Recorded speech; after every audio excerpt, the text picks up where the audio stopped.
Hi, welcome to our channel where we share the most intriguing stories. When a retired investigator seeks peace in a remote Montana cabin, he finds anything but an old trail, a relentless neighbor, and a battle for the truth ignite a war over property, power, and survival. Some lines you don't just draw, you defend them. Welcome to the Gate War. I bought the place in early spring when Montana was still undecided about whether winter was truly over. 12 acres of forest sloping gently down toward the lake, an old hunting cabin that smelled like pine sap and cold stone, and a narrow dirt trail cutting through the trees like a scar that never fully healed. The realtor called it rustic character. I called it quiet, which was exactly what I'd been looking for after 12 years as a county sheriff's investigator in Utah. I didn't leave law enforcement because I hated the work. I left because I was tired of people who believed volume could replace facts. The property file was thick. I read it the way some people read novels. Deeds, surveys, easements, amendments. The trail stood out immediately. Decades ago, it had been an informal footpath locals used to reach the lake. That changed in the late 90s when the previous owner formalized the land boundaries and negotiated a tax adjustment with the county in exchange for closing the path and assuming full maintenance and liability. No public easement, no right-of-way, clean, final, recorded. The kind of paperwork judges like because it doesn't argue back. The first week, I didn't do much besides listen. Wind through the trees, water hitting the shoreline. The occasional truck on the county road up the hill. Then I started noticing movement. Footsteps where there shouldn't have been any. Voices drifting through the trees. One afternoon, I looked out from the cabin porch and saw a man walking a dog straight down the trail. Plastic bag swinging from his hand like he was strolling through a park. He waved at me. Friendly. Oblivious. I waved back. Less friendly. More incredulous. I put up signs the next morning. Not aggressive. Not theatrical. Simple. Private property, no trespassing, no access to lake. They were mounted on posts, clearly visible, spaced properly. By the end of the week, one had vanished. Another had been turned backward. Someone had left an empty soda can near the trailhead, like a calling card. That was when I decided signs weren't enough. Before I installed anything permanent, I double-checked. County office, land records clerk. Same answer twice. The trail was mine. Liability was mine. Responsibility was mine. So was the decision to close it. I ordered a steel gate, heavy-duty hinges, a reinforced frame, and a coded lock rated for outdoor use. Not cheap, but cheaper than a lawsuit when someone twisted an ankle and decided my shoreline looked profitable. The gate went up on a Thursday. By Saturday, it already felt like it had been there forever, solid, quiet, final. I added 2 more signs and a small, discreet camera angled toward the trail entrance. I wasn't expecting trouble. I just preferred evidence over arguments. The trouble introduced itself the following Monday at the local hardware store. I was loading fence brackets into the bed of my truck when a woman blocked my door with her cart, like we were in a standoff scene from a low-budget Western. Late 50s, maybe early 60s. Sharp eyes. That particular posture people adopt when they believe they're about to correct a mistake the universe made without consulting them. "You're the one who closed the trail," she said, not a question. I looked at her, then at the cart, then back at her. "If you mean the private access path on my land, yes." She laughed, short and humorless. "That trail's been there longer than you, longer than me. People have used it their whole lives." "That doesn't make it public," I said, calm, neutral. The way I used to talk to suspects right before they said something regrettable. She leaned closer. "You don't get to decide that." "My deed does," I replied, "and the county." Her face tightened, like she'd bitten into something sour. "I'm Karen Defoe. I live up the hill. That lake is part of this community. It's part of the watershed," I said. "The land isn't." She stared at me, measuring, filing something away. "You should open that gate before this turns into a problem." I smiled then, because sometimes smiling is the fastest way to end a conversation without raising your voice. I deal with problems for a living. This isn't one. She watched me get into my truck like she expected me to reconsider halfway through the motion. I didn't. By the time I pulled out of the lot, she was still standing there, hands gripping the cart handle, jaw set, already rehearsing whatever story she planned to tell next. That evening, I walked the perimeter again. The gate stood exactly as I'd left it. The signs were intact. The trail beyond it was empty, quiet, reclaimed by shadow and undergrowth. I poured a drink and sat on the porch, watching the lake darken as the sun dropped behind the trees. Peace, I'd learned, doesn't announce itself. It just exists until someone decides they're entitled to it. I didn't know then how determined Karen was, but I recognized the look in her eyes. I'd seen it before, usually right before someone tried to turn a personal belief into a legal claim without bothering to check the difference. It was barely past 6 in the morning when I noticed the gate was open. I hadn't heard anything unusual during the night, but I was up early anyway. Old habits don't die. They just wake you before sunrise. The lock was missing, not broken or hanging useless like a trophy. Just gone. The chain lay coiled like a discarded snake on the ground. The gate itself stood open, one side nudged awkwardly against a sapling as if whoever passed through didn't bother closing it or didn't want to. I didn't rush. I took a slow walk down the trail, phone in my pocket, hand near my concealed carry out of habit, not necessity. It was cool and quiet, the lake hidden behind early mist and low sun.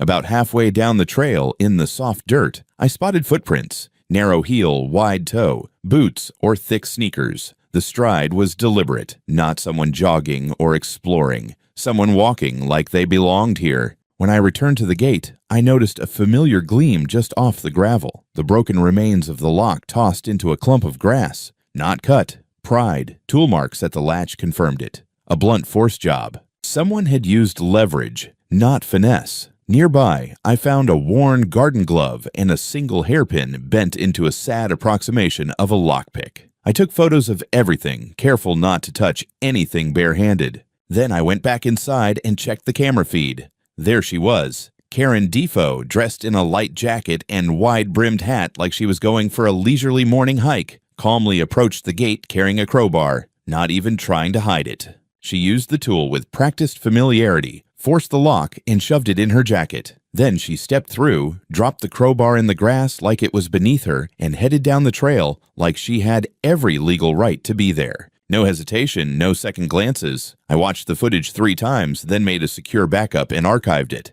I didn't call the sheriff that morning. Not yet. It wasn't because I had doubts. I didn't. I just learned, over the years, that there's power in documenting before acting, in making sure every I is dotted, every T crossed, and every inch of rope she was so eager to hang herself with was neatly coiled and labeled. Instead, I called my attorney, a woman named Elise Beckwith, who specializes in private property and nuisance law. Sharp as a nail, calm as a glacier. I sent her the footage and a detailed report of the break-in, photos, timestamps, GPS coordinates, the works. She called back within the hour. "This is clean," she said.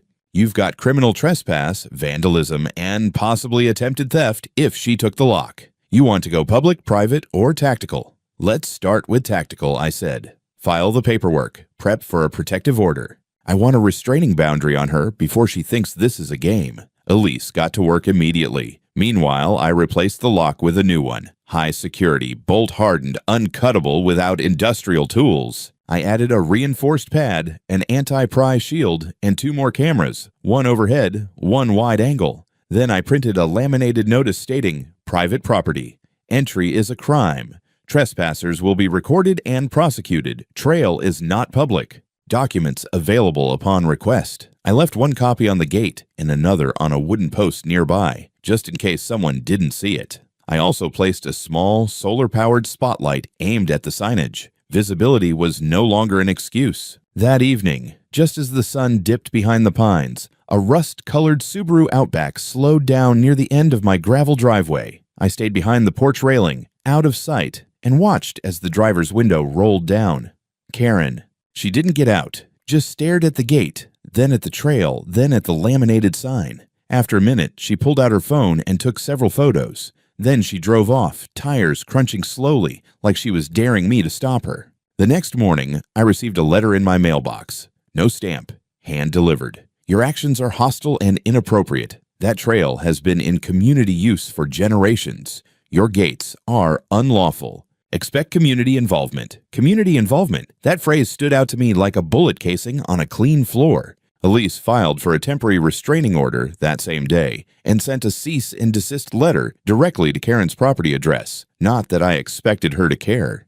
People like her didn't understand paper unless it came with a badge or a fine attached. By midweek, I was getting used to checking the gate every morning like it was part of my coffee ritual. One morning, I noticed a small rock had been placed on the lock housing. Flat, carefully positioned. Not accidental, not wind. Message received. That night, I slept with the cabin's external motion alarms activated and my boots by the door. Not because I was scared, I just didn't want to be surprised. In law enforcement, you learn quickly. The people who think they're right are the most dangerous when you prove they're not. I didn't need to prove anything yet. I just needed her to come back. And based on everything I'd seen, I knew she would. She came back on a Sunday. It was one of those deceptive spring mornings that looked peaceful until you paid attention. The wind had that metallic edge to it, the one that rustles tree limbs just enough to make you second-guess what you're hearing.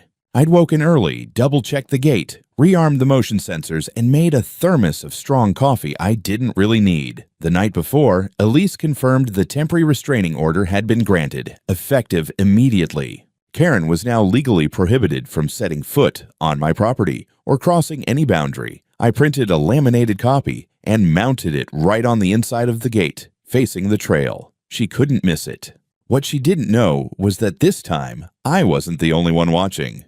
I'd spoken with the Gallatin County Sheriff 2 days prior, gave him the full package, footage, timestamps, documents, the restraining order, her handwritten threats, everything. He was unimpressed in the way only seasoned lawmen can be, not because it wasn't serious, but because it was just familiar. "You've got more evidence than we usually get in court," he said. "Want to catch her in the act?" I did. So, we made a plan. I watched from the cabin's upper loft, where the view gave me the front half of the gate and the trail beyond. Deputy Stills and Sergeant Hanley were already in position, parked out of sight down at the lakeside end of the trail, a half-mile through the trees. I'd cut a small side access path a week ago just for moments like this. Quiet, hidden, perfect. It was just after 10 when Karen arrived. She wasn't alone this time. With her were 2 guests, a man and a woman, both in hiking gear, both with the air of people who were only hearing one side of a story. Karen led the way, her voice unmistakable even through the trees.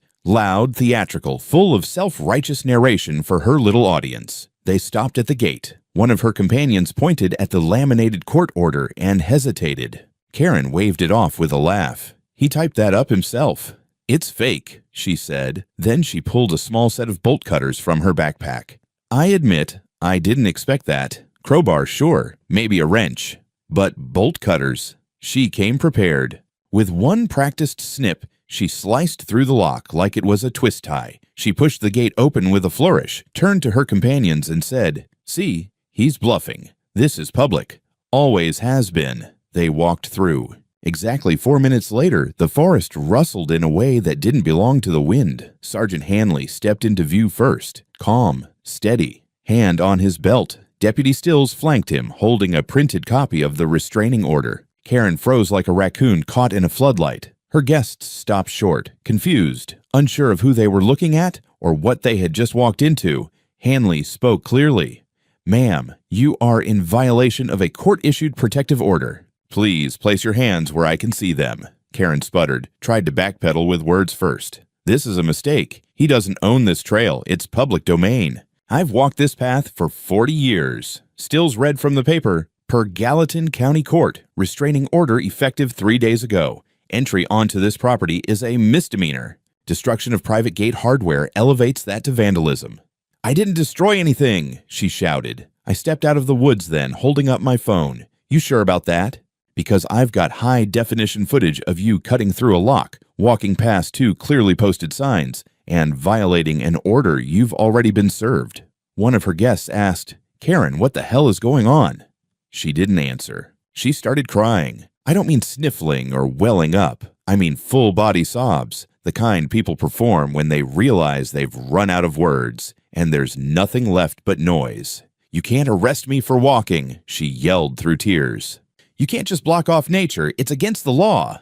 Hanley didn't flinch. "No, ma'am. Blocking access to your property is legal. Ignoring a court order and cutting through a locked gate is not." Stills moved in and read her Miranda rights. She resisted at first, not violently, just flailing dramatically, like she thought embarrassment would be more effective than cooperation. It wasn't. They cuffed her. Her companions backed away, clearly rethinking their morning plans. As they led her back toward the patrol car waiting on the access road, Karen looked over her shoulder and screamed, "You'll regret this, Travis. Everyone in this valley will know what kind of man you really are." I didn't answer. I just locked the gate behind them and reattached the busted chain, not because it would hold, but because it made a point. The rest of the day was quiet. That evening, a short video, grainy from a bystander who had been hiking near the lake, made its way onto a local Facebook group.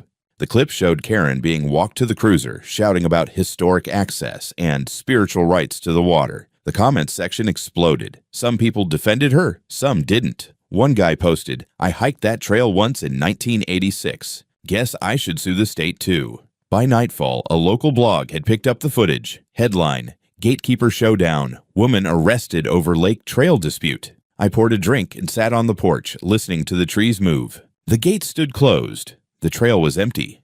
She'd be back. Not in person, not for a while. But people like Karen don't accept consequences. They weaponize them.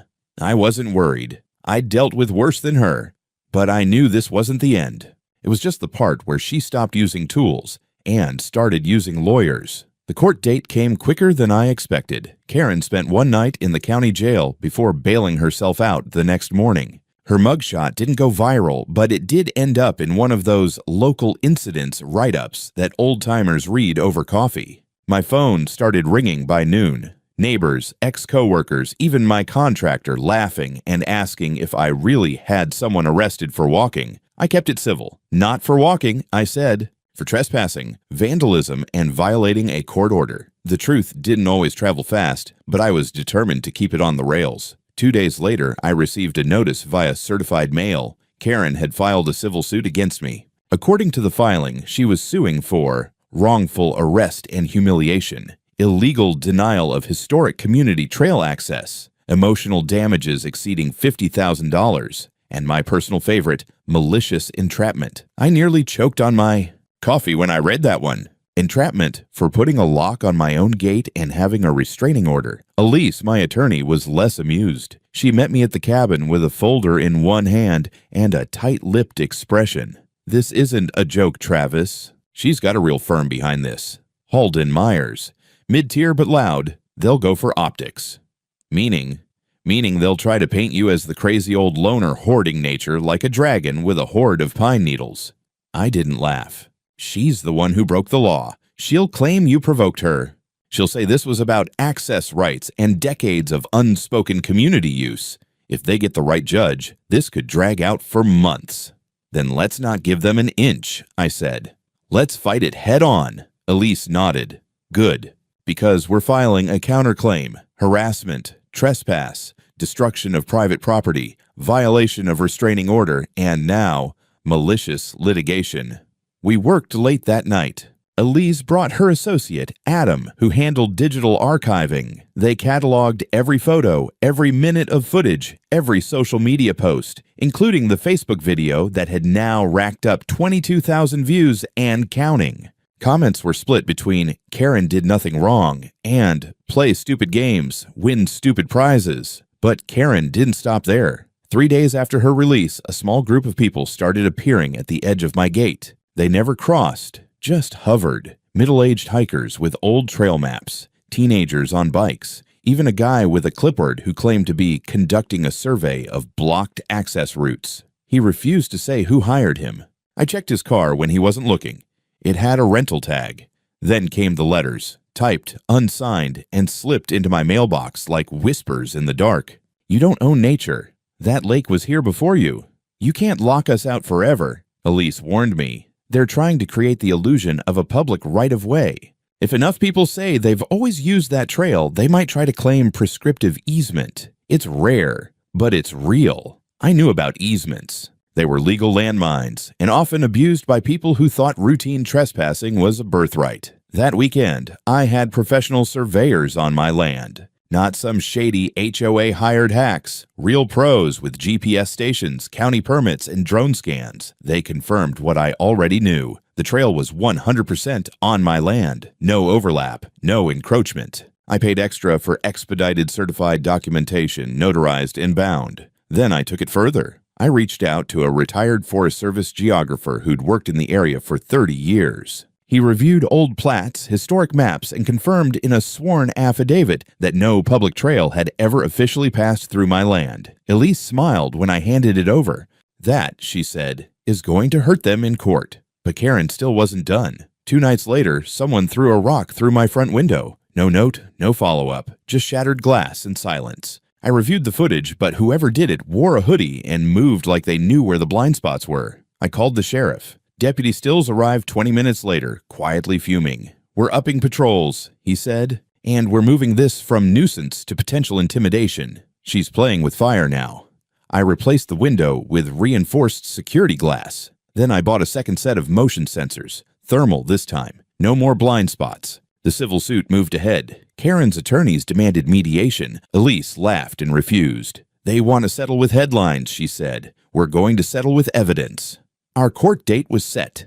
30 days. In the meantime, Elise advised me not to post anything publicly. No interviews, no social media. Let them scream into the wind. You stay quiet, stay solid. I followed her advice. But something told me Karen had one more card to play, and she was saving it for the moment I least expected. By the time the court date arrived, the atmosphere around my property had shifted from quiet paranoia to something more insidious, like the tension before a thunderstorm. I wasn't getting direct threats anymore. I was getting pitting looks. A neighbor down the road stopped his truck one afternoon, leaned out and said, "Travis, why not just let them use the trail? Folks around here think it's been public for decades." I looked him dead in the eyes. "You ever let someone borrow your car without asking? What happens when they keep it long enough that they think they own it?" He didn't have an answer, just muttered something about not wanting drama and drove off. Drama or not, court was here. It was a windy Wednesday morning in the Gallatin County Courthouse. Small town, small courtroom, nothing flashy, just a square room with wooden pews, a judge in black robes, and 2 legal teams bristling with quiet tension. Karen showed up in a soft blue cardigan, hair pulled back, no makeup, with a box of tissues she kept palming even before testimony began. She brought supporters, 4 people in folding chairs behind her table. One of them held a printed sign, "Land for people, not profit." Elise was unshaken. She wore a dark gray suit like armor and carried 3 binders, 2 thick legal pads, and a flash drive. I sat beside her, silent but ready. My boots were still dusty from trail work. I didn't dress up. I dressed truthfully. The first 2 hours were procedural. The judge, a sharp, no-nonsense woman in her 60s, made it clear she had no interest in emotional exhibitions or small-town drama. She gave both sides 15 minutes to outline their arguments. Karen's attorney launched into a full-blown Oprah moment. He spoke of generational use, traditions of community hiking, and how gates and fences represented the decay of neighborly bonds. I lost count of how many times he said heritage. Then came our turn. Elise stood and calmly presented a certified map, signed affidavits, a notarized chain of title that showed continuous private ownership for over 70 years, and a dozen photos with timestamps showing Karen ignoring posted signs, violating the court order, and cutting the lock on my gate. But the best part, Elise didn't even raise her voice. She let the facts land like body shots, quiet, painful, undeniable. When it came time for witness testimony, Karen took the stand first. She cried. A lot. Claimed she thought the trail was public, that she never saw the signs, and that the restraining order confused her because she didn't understand the legal language. Elise waited until the judge finished scribbling notes, then calmly pulled up the footage of Karen reading the posted order out loud to her hiking friends, word for word, right before she cut the lock. The judge looked up slowly and said, "So you read the order aloud and then entered the property anyway?" Karen wiped her nose and said, "I thought it was fake, like a prank." Elise's voice was silk-covered steel. "And the bolt cutters, were those a prank too?" Karen didn't answer. Then came my turn. I took the stand, swore in, looked Karen in the eye once. She looked away. I told the story plainly. How I bought the property, discovered the unspoken trespass, tried to handle it civilly, and eventually had no choice but to act when Karen kept escalating. I told them about the rock through my window, the anonymous letters, the strangers showing up like ghosts, trying to make a legal lie feel like the truth. I didn't embellish. I didn't posture. I just told it like it was. When I stepped down, Elise dropped her final card. a sworn deposition from the retired Forest Service geographer stating unequivocally that no recorded trail, path, or public easement had ever existed on or across my land. That was the turning point. Karen's attorney scrambled. He tried to bring up an old local hiking pamphlet from the 1980s that mentioned a waterfront path, but Elise was ready. She held up a current county record showing that the pamphlet was based on informal user maps, not legal surveys. The judge recessed for an hour to review everything. When we returned, her decision was swift and delivered like a hammer to stone. All claims brought forth by the plaintiff are hereby dismissed with prejudice. Furthermore, I find sufficient cause to pursue the defendant's counterclaim regarding repeated trespass, violation of a restraining order, and property damage. Karen's mouth fell open. She turned to her attorney like she hadn't heard the words correctly. But it got worse. The judge continued, "This court orders a formal cease and desist against the plaintiff and any associates from entering or attempting to access the defendant's property. Violations will result in criminal charges. Additionally, damages are to be assessed during the next hearing." Karen sat down slowly. Her supporters were already on their feet, collecting their signs, visibly shaken. Elise leaned over and whispered, "That's checkmate." The next hearing was set for damages. In the days leading up to it, I stayed out of town. Not out of fear. I just didn't want to be around for whatever Karen might pull next. Elise warned me that people like her didn't lose quietly, and sure enough, the moment the judgment went public, Karen doubled down on her campaign of victimhood. Local Facebook groups lit up with posts claiming I had stolen public land, militarized a hiking trail, and even one that said I pulled a gun on a teenager. Completely fabricated. Elise flagged every post and began building a case for defamation. Then something snapped. A week before the damages hearing, I got a call from Deputy Stills. "You might want to get home sooner than later," he said. "There's been an incident." When I returned to the cabin, I nearly drove off the gravel road. Someone had set fire to the fence. It wasn't fully destroyed. The fire had been smothered by rain halfway through the night. But the blackened section and scorched earth around it sent a clear message. This wasn't vandalism anymore. This was arson. Stills walked me through the report.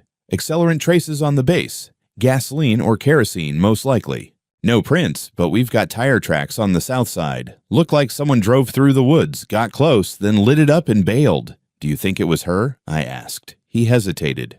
"No proof yet. But timing's not a coincidence." That same day, Elise filed an emergency motion to include the arson incident as part of the damages claim. The judge approved it immediately. At the next hearing, Karen finally started to crack. She came in wearing a neck brace of all things. Claimed the stress of the lawsuit had caused neurological tension and whiplash from emotional trauma. Her lawyer looked exhausted. I could tell he was getting tired of being her mouthpiece. Elise presented a detailed breakdown of financial and material damages. The destroyed section of the fence, over $6,000 in materials and labor. The shattered window, $1,200. Extra legal fees caused by her malicious countersuit, $9,000. Professional surveying and notarized land studies, $4,500. And the kicker, $25,000 in punitive damages for violating the restraining order, repeated trespass, and the psychological impact of the harassment campaign. All backed by receipts, contractor statements, and court-approved documentation. Karen's attorney tried one last desperate move, arguing that community emotion should outweigh rigid interpretations of property law. That got a visible eye roll from the judge. Her ruling was crystal clear. The plaintiff has abused the court's time, knowingly violated a court order, and endangered the defendant's safety and property. I award the defendant total damages in the amount of $45,700. Karen gasped. Her attorney didn't flinch. I think he already knew.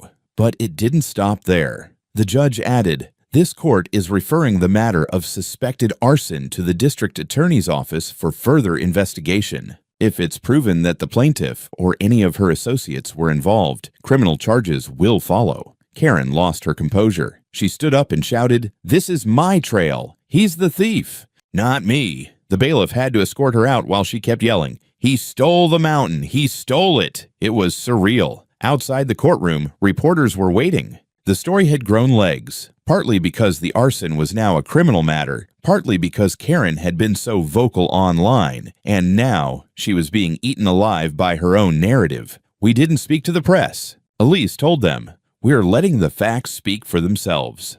And speak they did. 3 days later, a warrant was issued for Karen's arrest, not for the arson yet, but for violating the restraining order a second time. She had been caught on trail cam, walking past the burned fence section, holding a camera, muttering something about documenting crimes against nature. She was arrested again, and this time, held without bail. The DA confirmed they were actively investigating the arson, and her online postings and known whereabouts that night didn't help her case. One post even mentioned, "Maybe the fire will cleanse the land." Elise printed that one for the record. Meanwhile, the local news ran the story under the headline, "HOA activist arrested again after land dispute spirals into arson allegations." I replaced the fence the next week, stronger this time. Steel posts, motion lights, thermal cams. I even added a sign, "No trespassing," not even a little. It felt petty, but also earned. After Karen's second arrest, things quieted down, but not in the way peace normally feels. It wasn't calm. It was the eerie, suspended quiet of a town waiting for the hammer to fall. I started getting emails, not threats this time, apologies. From neighbors, even a couple of HOA members saying they had no idea how far she had taken things. One guy from 3 streets over wrote, "Didn't realize she was actually dangerous. Thought it was just a neighbor spat. Sorry for signing that petition." Another woman sent a homemade pie and a note that read, "If you need anything for the cabin, let us know." Some of us never supported her, but it didn't feel like goodwill. It felt like they knew the ship was sinking, and they were trying to swim to dry land before Karen dragged them under. Elise kept busy. The civil judgment had gone through, and the county was preparing to garnish Karen's wages and seize her assets to cover the $45,700 in damages. She tried appealing it, of course, claimed the judgment was biased and unfairly rushed. The appellate court shot her down in less than a week. Meanwhile, the DA's office made their move. They had matched gasoline traces at the fire site with a container found in the back of Karen's car, which had been impounded after her arrest. Then they pulled her phone GPS data, which placed her within 300 feet of my fence at 2:34 a.m. the night the fire was set. But the real clincher, they subpoenaed her online chat logs. In a private Facebook group called Trail Guardians, she had messaged someone, "No one will care if a fence burns. Maybe he'll finally leave. I'm not letting him erase our trail." When I read that line, I didn't feel anger. I felt relief. Because now it wasn't just trespass, or contempt, or even civil damages. This was felony arson, and the case was airtight. Karen was formally charged with second-degree arson, destruction of property, and violating a protective order, and held pending trial. Her attorney dropped her. Public defender stepped in. Her once vocal supporters disappeared overnight. The HOA board removed her from her committee positions and issued a statement. Ms. Davenport's actions do not reflect the values or direction of our community. Too late for that. The trial date was set for 3 months out, and Elise made it clear she was not letting the civil angle go either. She filed a follow-up motion to freeze Karen's assets, including a rental property she owned, a second car, and a sizable HOA stipend she was still collecting for her community service leadership. The judge approved the freeze within 48 hours. While we waited, Elise prepared our final countersuit, a sweeping claim for emotional distress, harassment, malicious defamation, and targeted retaliation for lawful land use. Combined, it was an additional $120,000 in damages. And it was more than just about me now. She attached 3 more affidavits from other residents who had also been harassed, pressured, or bullied into silence by Karen when they tried to speak out about HOA overreach. One man claimed she had threatened to fine him for violating trail view aesthetics by putting up solar panels on his own roof. Another said she publicly accused his wife of destroying native flora for planting non-native daffodils. It was a pattern. Elise saw it. The court was starting to see it, and soon a grand jury would see it too. That summer, I rebuilt the cabin deck, installed a new grill, bought a second kayak. My dog, an old shepherd mix named Boone, had more room to roam now that I'd reinforced the perimeter. I didn't want revenge anymore. I wanted a real permanent reset. But Karen wasn't done making headlines. A journalist with the Bozeman Chronicle broke the full story. The lawsuits, the arson charge, the restraining orders, everything. And with it came the final twist of the knife. Karen was being investigated for HOA fraud. Turns out, her stipend wasn't just a small committee check. She had approved $36,000 in fake invoices from a consulting company, which was just an LLC registered to her cousin in another state. She siphoned off funds under the radar, claiming they were for ecological surveys and community impact assessments, but the surveys didn't exist. And the consultant? He lived in Florida and ran a vape shop. The HOA treasurer, now acting president, turned over all financials to the county, and the fraud case was added to her growing list of charges. Karen wasn't facing just property-related trouble anymore. She was looking at real prison time. The courtroom was packed on the first day of Karen's criminal trial. Local reporters filled the first two benches. A couple of former HOA members sat near the back, faces pale and drawn, trying to avoid eye contact with me. I recognized them, people who once cheered for Karen's vision. Now they sat quietly like bystanders at a car crash they helped cause but didn't know how to stop. Karen entered in a tan jumpsuit. Her hair was tied back, no makeup, no smug expression, just cold, exhausted defiance. She glanced around the room, caught sight of me for a split second, then looked away. The charges were read aloud. Second-degree arson, destruction of private property, violating a court order, felony fraud, and misuse of HOA funds, defamation, harassment, criminal trespassing. She pled not guilty. The prosecution opened strong. Photos of the burned fence, thermal camera stills showing her movement that night, GPS logs from her phone, and printouts of her own messages, all of it laid out, piece by piece.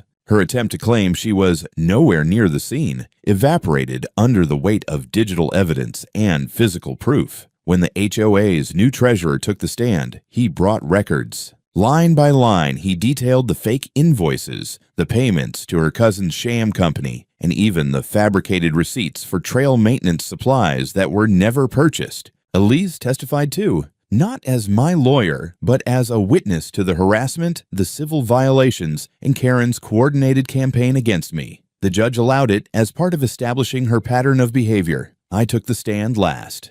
I told the jury everything. How I bought the land, my intention to live quietly, the gradual unraveling of normal life under Karen's pressure. I spoke about the first incident, the fake claims, the public shaming, the police being called. I told them about coming home to see my fence scorched and blackened, about replacing shattered windows, about watching my dog bark into the darkness at night because he knew someone was out there. And I told them about the trail cams, about how I caught her, over and over again, walking my land like she owned it, because in her mind, she still did. The defense had almost nothing. They tried to argue that Karen had acted out of community interest, that she'd lost her way, and that the real danger was privatization of wild space.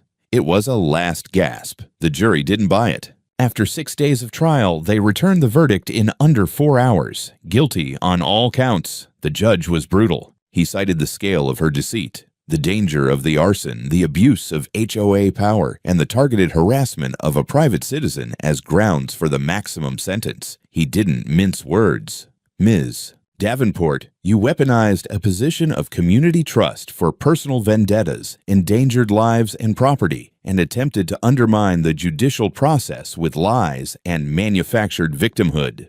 You were sentenced to 10 years in prison without possibility of parole for at least 6. Karen didn't cry. She just sat still. Maybe it hadn't hit her yet. Maybe it had the moment she saw the photos of her own messages blown up for the jury. As she was led out in cuffs, she didn't look at me. But I watched her, a woman who tried to burn me out of my own land, now being escorted into a future of cold cement and locked doors. Outside the courtroom, Elise handed me a stack of documents. This is the final claim, she said. When the fraud gets processed, the restitution will hit. You'll get everything you're owed.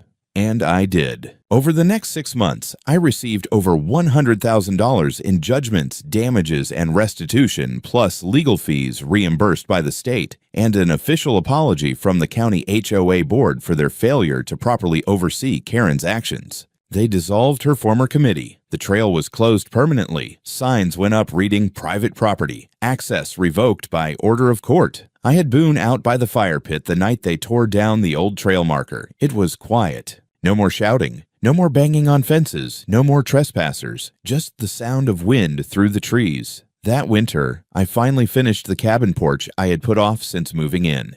Elise came by for coffee a few times, and once, after a long snowfall, stayed the night. She joked that my place had become a fortress of solitude. Maybe, but it was mine. And now, no one was ever going to take it from me again.